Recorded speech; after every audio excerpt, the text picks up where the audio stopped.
Hi, Mariela. How are you? Fantastic. Delighted to chat with you today. You too. You're an interesting person, and I have many things to ask you about. But the first thing I want to tell you is congratulations, because I understand the app that you're a co-founder of was just accepted by Google in the Google App Store.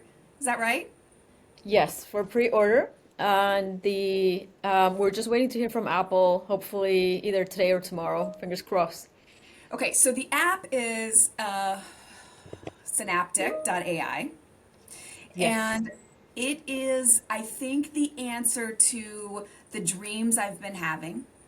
I went through this period about 2 years ago where I realized if you are a really high performing, like let's just say corporate person, okay, executive, CO, whatever you want to be, doesn't matter, and you get to middle age, all of a sudden, your brain doesn't work in the way that it used to unless you take great physical care of yourself. Mm. And I started going down this rabbit hole of what is out. This isn't about personal training. It's not really about like being well-being. It's something different. I call it it's like being a corporate athlete, okay? And there was not like literally nothing out there. And what you're doing with neuroscience and trying to connect your all of the physical pieces of your body and well-being to your mental performance, I think is really special and differentiated. And I'm excited to hear what you're doing. I could not love that intro more because you were looking for this. This is exactly what I was looking for as well. And there's no better way to not only know the use case because you've been through that before, but then another thing that I did is I interviewed over 100 corporates and entrepreneurs who were saying just the same things as you, the things that they tried, the challenges they were facing. And in many cases, they did the comparison with top performing athletes. And this is what is missing because ultimately, I think the question is, how much do you actually care about performing your absolute best? You have at any point in time, either this week or this month or this year, high stake moments. You might have a big deal you're negotiating. You could be presenting on stage to hundreds or thousands, or you could be having, a major conversation with your boss, a major product launch, big things happening all the time. But typically we leave these things to chance. And what I mean by chance is you have this moment, let's say on a Thursday at 3 p.m. And then what is happening before that is back to back to back to back meetings. And there's no time to think, there's no time to prepare, and you just show up and you hope for the best. And the thing is that you are the best at what you do. And there might be something that where you are really good at what you do, but you cannot be good at absolutely everything that you do in your day. There's little things that you wish you could do without, and maybe that's where we talk about AI agents. Like, I'd rather not do that, but you have to do it. Um, but there's other things that you are required to perform at your best, but we just don't have the data.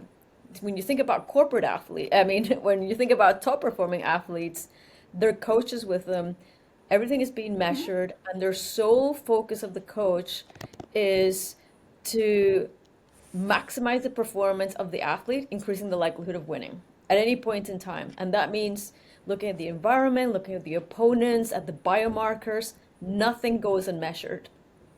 And when it comes to our corporate lives, we don't measure anything about ourselves. And this is the irony. Every person in business makes every major decision based on data.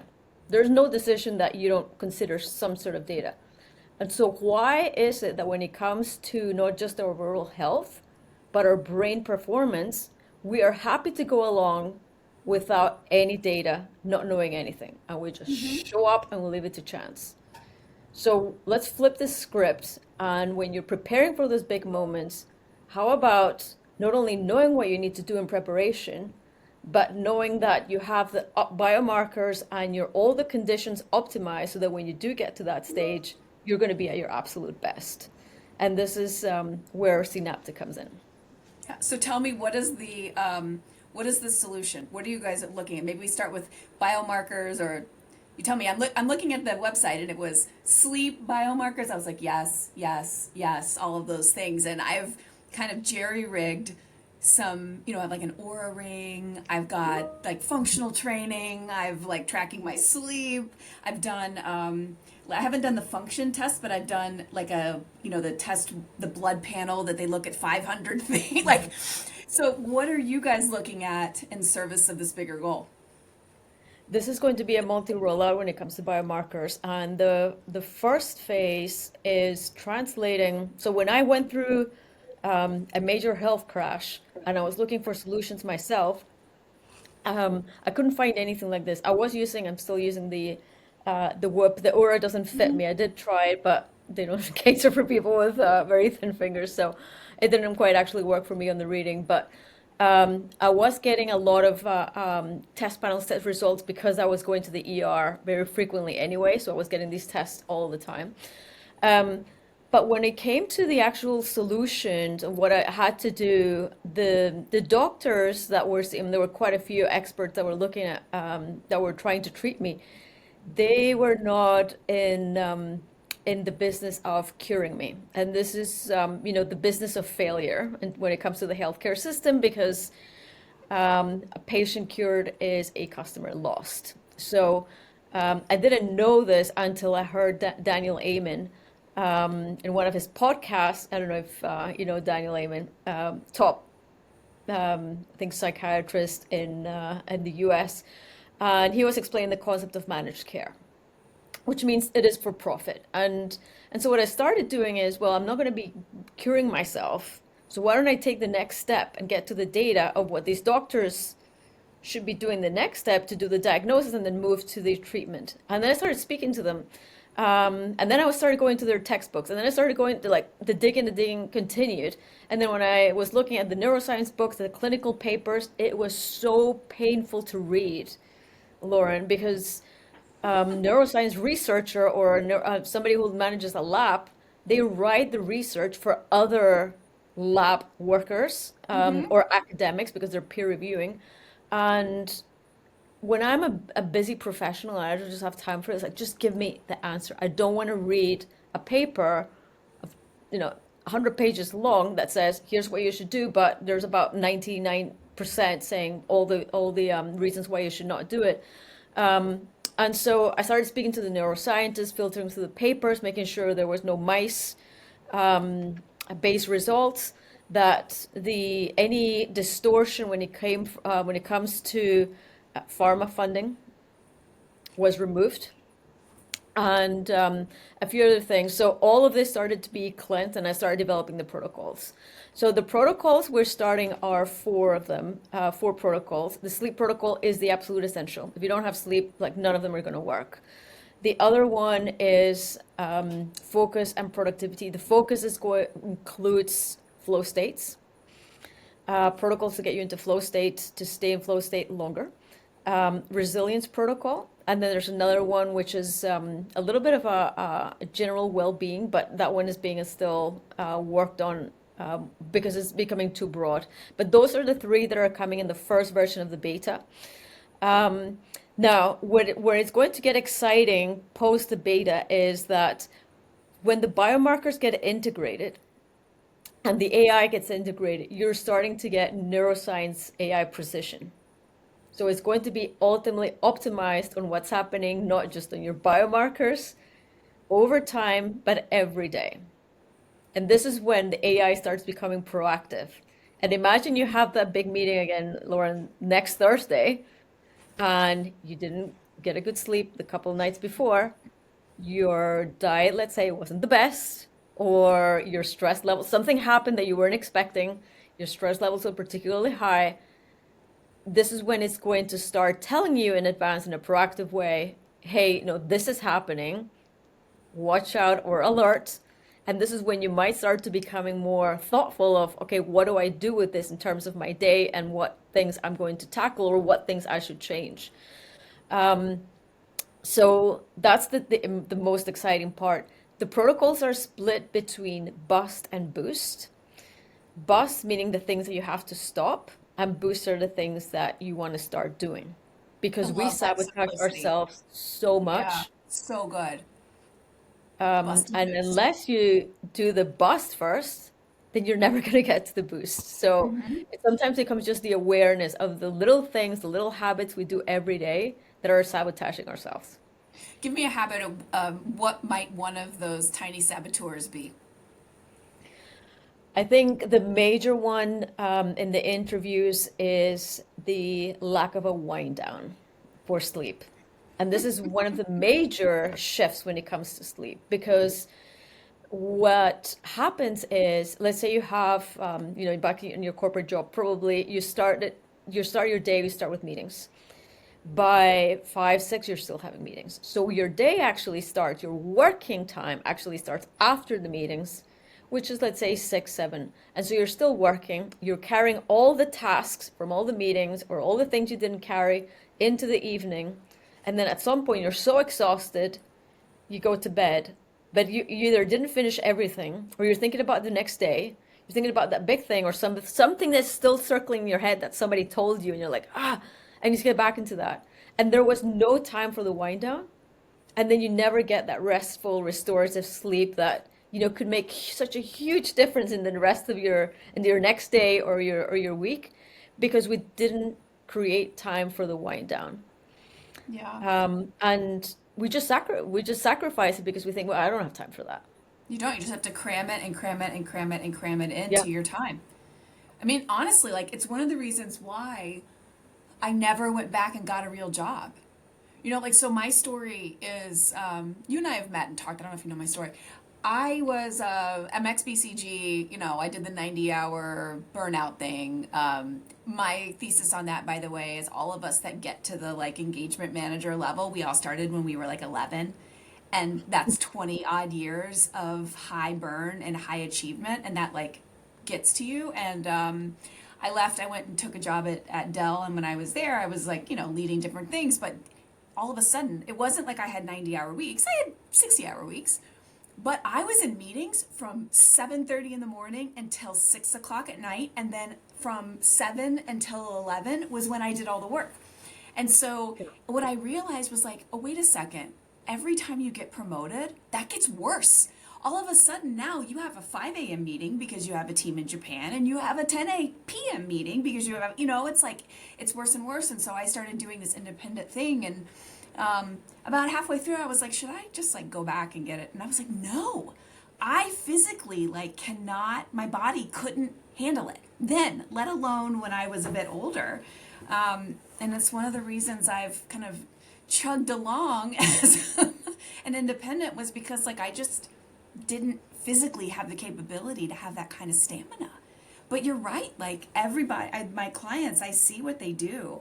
And I see how they work, and that is a never-ending problem.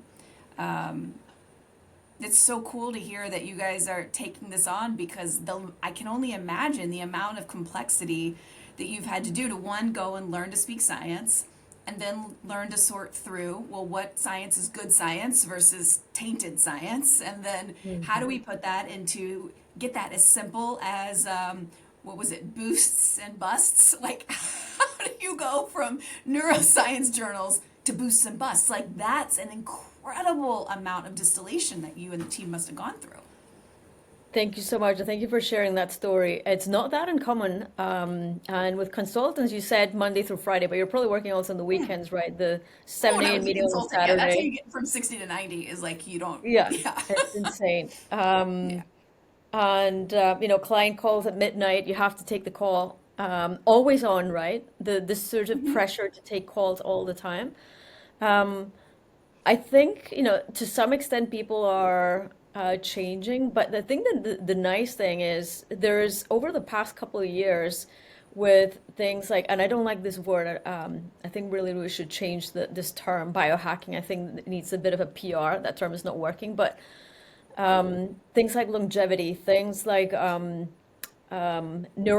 and people that have brought in the neuroscience into mainstream, people are just becoming more aware about their performance and the things that they should do. So this is starting to trickle in, but we just have to make it super simple. And this is where there's been a bit of a clash with neuroscientists because Of course, I want their help and I want their collaboration, but this is not about keeping things in the realm of academia or when they do a study in a lab, they want to put in every possible detail of, how they run the test and what you need to look at the parameters. And it's like, you know, like you go back to your days as a consultant. If I was going to give you that presentation, be like, enough, like just tell me the headline of what I should do. And this is where it becomes a bit tricky for them. And this is where I had to step in, coming back to where I was before, working with them to get, let's extract the pure insights from multiple studies, not proven once, multiple clinical studies that show the same thing over and over again, and then test it again on myself and others with the biomarkers. Does this thing work consistently? And then it makes it into the protocol. But with the app, the great thing about the app is the more people use it and the more feedback we get from the biomarkers and the users, the better it's going to get for everybody. How Think is the about app? clinical trials. It's Yeah. completely, digitized, and with the AI making them better for everybody. So that's the goal. How does the app capture the biomarkers? You have a whoop, At is the it on? moment, there's the first version is without the biomarkers. The second version is there's an API that is wearable agnostic. So there's about, I mean, the number of wearables that it tracks, it's crazy. It's over 60, and there's brands I haven't even heard about because there's quite a few brands from China and Yeah. other countries that I haven't even heard about.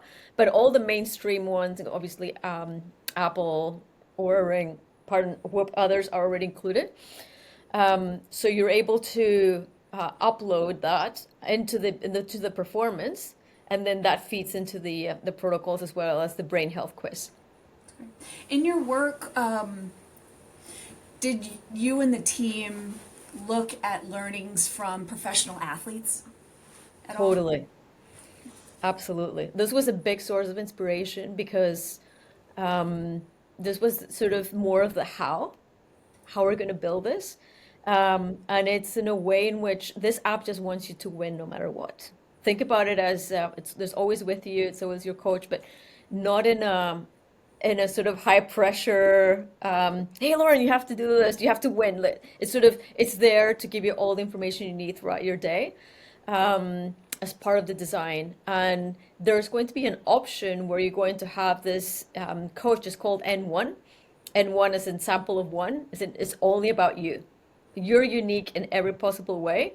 And even you, 1 year ago, your biology is completely different. So even twin sisters that I know, they have completely different biomarkers. So it's like you're completely unique. And this is why it's called N1, the coach. It only interacts with you based on your unique data, as opposed to the sort of what we see in mainstream is one size fit all neuroscience all over YouTube and Instagram. Like I try this, therefore it works for everyone, right?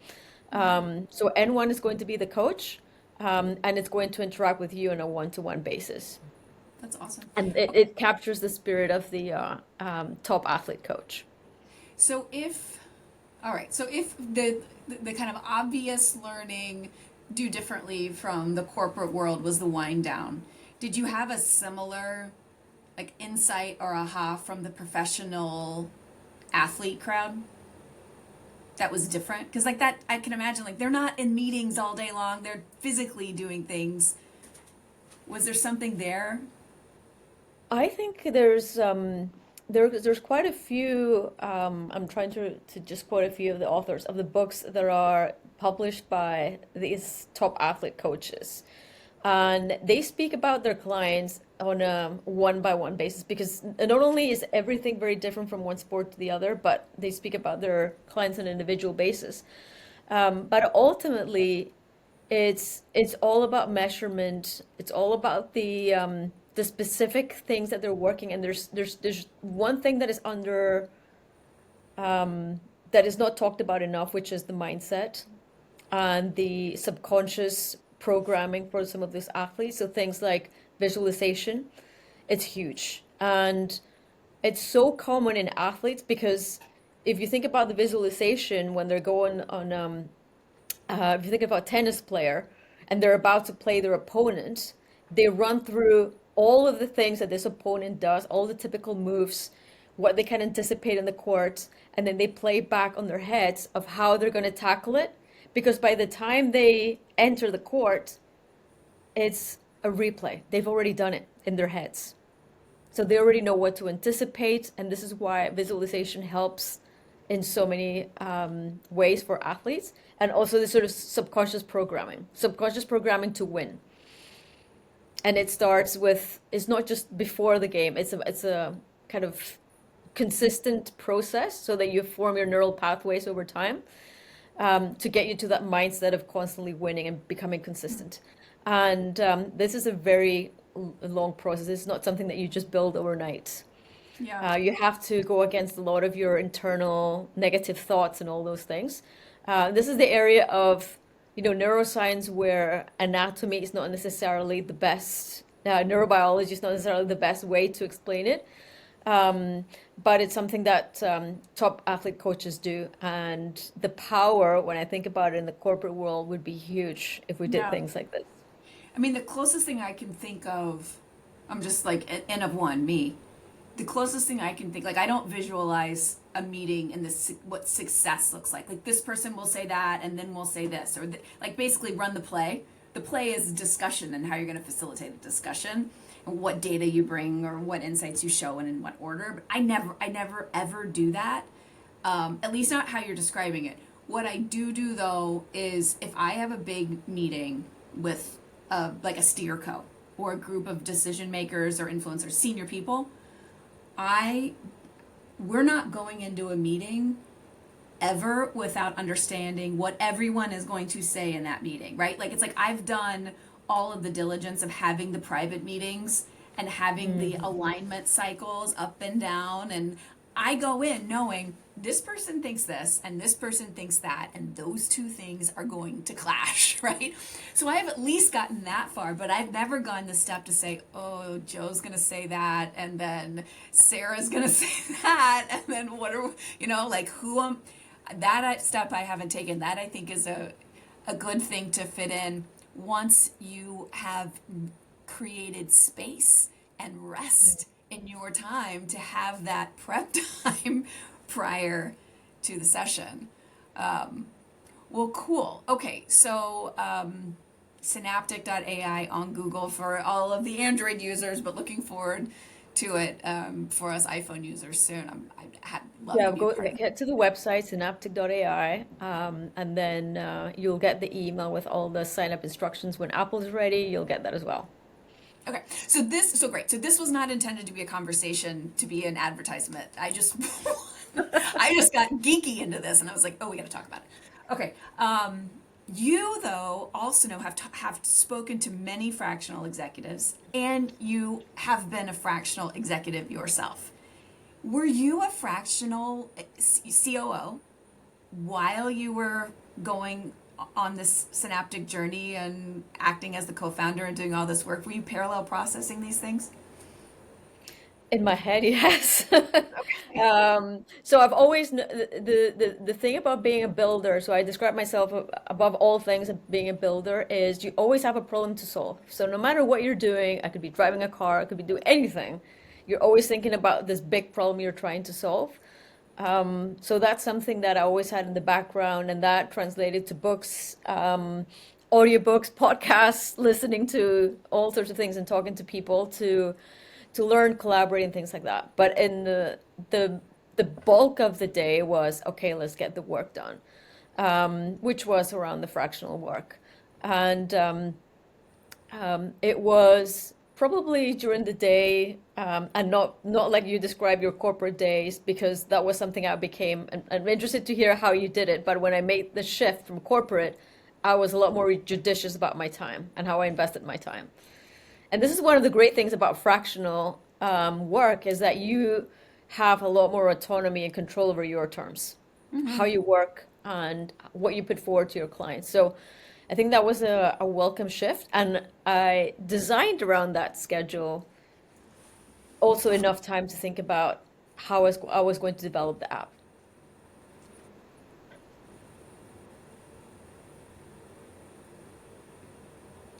You're there. I think I lost you for a sec. Okay. So you were saying you happily walked into the autonomy and then used that autonomy to design the schedule that worked for you. Is that what? Yes. Okay. I did the same thing. Um, I am not a morning person. Like, I hate mornings. So first fractional work was like, whoever will take me. That's different, right? But let's say you're like 18 months in. I purposefully stuck with clients who were on the West Coast. I'm in Central US time because I didn't want to start my day until 10:30, you know. It was just like that's when I work. So that's, I don't mind doing the later night things sometimes as long as I don't have to start early. But that worked well for me. How did you get started? Like, did you just start making calls or did you go through services? Did you know a lot of people? I think you told me you were an investor in some sense. So how did that Yeah, it factor was in? a referral VC that I knew from before, and I'm going to keep this high level because of the contracts and confidentiality agreements that were signed. Yeah, of But course. at the time, there were a few companies in the portfolio that this was end of 2022, post the crypto meltdown, post the valuation crashes, and a lot of pressure from the investors and the lack of willingness to invest in other rounds from some of these companies, particularly SaaS. Um, but I have to say, looking back at the initial moment, there was quite a few companies there, and I would say this was just a microcosm of the bigger context, which a lot of companies should have never been funded in the first place. Um, but within the portfolio, there were some use cases that it was so clear what had to be done. So, for example, to give you the easiest sort of things where, in the case of technology companies, this is pre-AI, engineers were hiring other engineers in an insane way, to the point where CEOs were saying, I don't even know what this title means. Like I went from a team of, let's say, 3 or 4 people, and now we're 500, and I don't even know what these people are doing. Like this team, like they have this name and these titles. I don't even know what those titles mean. They're just lost control of the growth of the company, the technical teams, and so those things are pretty easy to manage. But there were other things when it came to the how you do things that were becoming very clear that things were shifting now in terms of the ability to maximize automation. And then, of course, with AI, that you needed to think differently about the tech stack. And a lot of Slack, when companies are growing really fast, decisions are being made. And in some cases, there was a SaaS on top of a SaaS that nobody's using, but oh, we just paid for it because we needed it here at this point in time, and somebody forgot about it and they just kept paying for it. So there was a lot of cleanup. And then slowly you start to see the model. And there was something that I brought in. I have a model that I learned from Shell called profit manufactured cost, which enables me to look at the overall profitability in a very clear way and tackle the questions quickly, and then move into that margin maximization quite quickly in terms of my diagnosis. So this is what I was applying at the time. Um, but I sense you're going to ask me about AI, so I'm going to make the shift. Or can you still hear me? Oh, yeah, you're good. So, in one of the cases when it came to one of the major cost drivers for a company, this was a SaaS, was their customer support. And they still had My multiple favorite teams of, topic, customer success. Okay. no, but this was not customer experience, customer success. This was just, think about, troubleshooting customer support, as in things are going wrong, we need to fix it.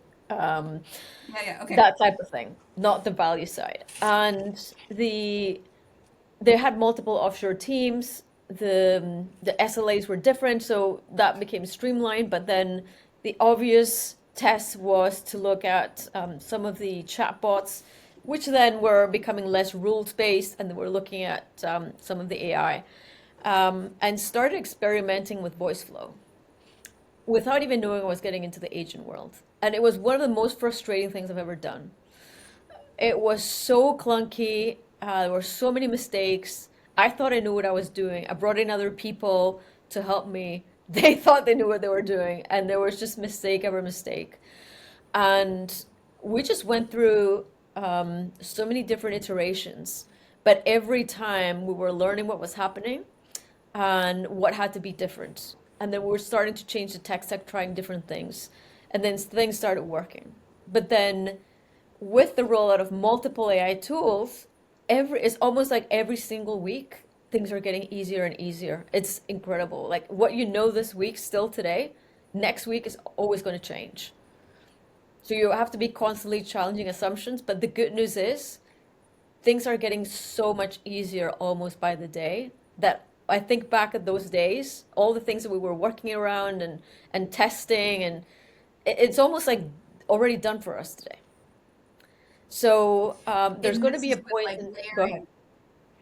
I want to make sure I understand what you're saying. So, and especially for people who aren't supporter success, customer success experienced, what I think you're saying, and correct me if I'm wrong, is that within kind of reactive or break fix support functions, obviously before without AI, was relying on humans to go to really like written directories to sort through in some fashion to diagnose problems, triage, solve, etc. But with AI, all of the components of that information and its organization and its link to what the customer is saying, the components of those are being integrated into AI solutions, which are effectively stacking upon each other, which is really creating like an exponential improvement in the rate of how these functions work. Yeah, let me split it into two parts. The first is when Okay. you think about this all being done by humans, for a function that is purely problem fixing or troubleshooting. There are typically when you interview this a customer support team, and you start looking at the data over a certain period of time, you start identifying trends, and the top reasons why people call is typically 80% of the reasons why people call are related to, say, five or six reasons. Yeah. And the types of questions they ask, there's going to be difference in the wording, there's going to be differences in the triggers, but all of these things are cataloged.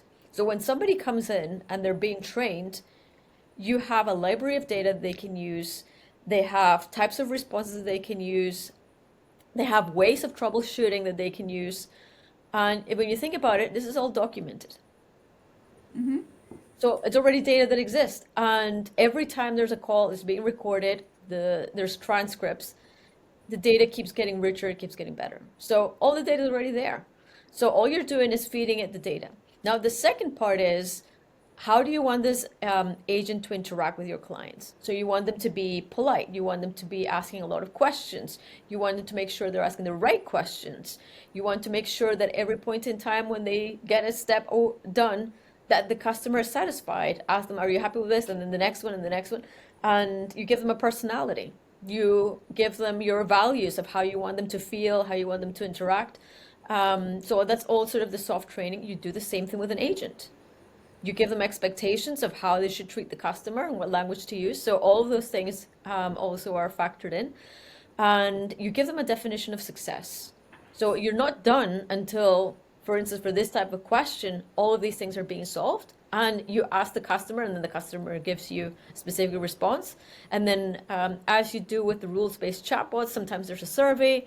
Say, how happy were you with the service today? And they give you a rating. So the same thing. As a person would get Let a me five clarify. star or 4 star. Go ahead. Let me clarify for people who don't live in this world. When you say agent, you mean an AI agent, not a human agent. I'm still talking about humans. You're So still now I'm talking about humans. saying, Okay, great. I'm still talking about Cool. humans. So I'm saying, as all of these things were happening over the past, I don't know, decades and decades, all this data is being structured and it's getting better. Now you're feeding that data into an agent, and you're training the agent in the same way you would train a person. In the exact same way, as in, here's all the different types of directories of the problems that people face.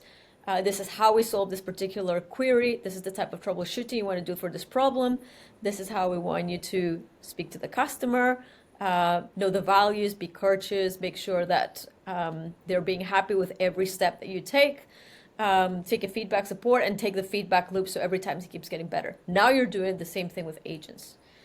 And it's the exact same process. So when you have all the data and you know exactly what your instructions are to the agent, it sounds on the surface pretty straightforward. But the tools, what I was trying to say, the second part of the question is the tools at the time when we were starting were incredibly clunky. You had to do so much coding just to get it to perform in the way you needed to, that what ended up being presented as something simple ends up being much more complex than you anticipated. Fast fast forward to today, all of those things have been so improved to so much that it's like all of these different types of tasks that people had to do, engineers and prompt engineering and the data analysts are made redundant because it's Yeah. becoming so much easier to do these things. So, And this is inside um, 2.5 years. pardon? It's just inside 2.5 years. I mean, it's a blip of time. This isn't 5 years. It was like 2 years, and all of a sudden, these things are there. It's changing by the day, is changing by the week. Okay, can I throw out a left field question for you? Hmm. Okay, so we're talking about support and AI agents and their rapid evolution in support. How fast do AI agents become inside sellers? Inside sellers. Like if you're in a sales, like right now, or what I assume is right now, you have an inside sales force, which is a bunch of people sitting in Round Rock, Texas, selling servers and computers on phones. How fast do we think those sellers, and again, it's five needs, account for the majority of revenue. The way you say it, what you ask them, train them to ask the right questions, train them to do it in your company voice. It's really similar to a support person. How fast do AI agents start to infiltrate themselves into inside sales to the point where they could even in some situations become the seller itself? This is already happening. It's just how, to what extent you deploy them, and the other thing to consider is that there isn't the model right now is not one agent for all. It's multi-agent. So the future is hybrid. It's humans and agents, but the agents themselves are multi-agent. And what I mean by that is you break down the sales funnel. So let's say you are, I know you talk about inside sales. I'm just talking generally about sales, let's say for a SaaS company. Let's start with something as basic as the website.